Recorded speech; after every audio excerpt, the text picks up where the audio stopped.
Streets. Andre Anderson here. We had a good day, a reasonable day. The first race, Kyle was on pole. He made a good start and he won that race. In the second race, it was the reverse grid, so I had the pole in that race. My game plan was to leave him on the start and just maintain throughout the rest of the race. I was doing just that, and at the top of the first corner, he came to the inside of me and we made contact, a little nudge, and the car slide over, and he made the pass. But it's part of it. It's racing, you know. So I'm pleased with what the car did today. Pleased with the times. Everybody here, you know, they really like the car and thing.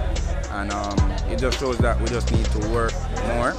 And as we develop the car, I'm pretty sure that, you know, it will be able to pull it off. And also, we don't know what the future holds, so there are options. We can look at a different car or something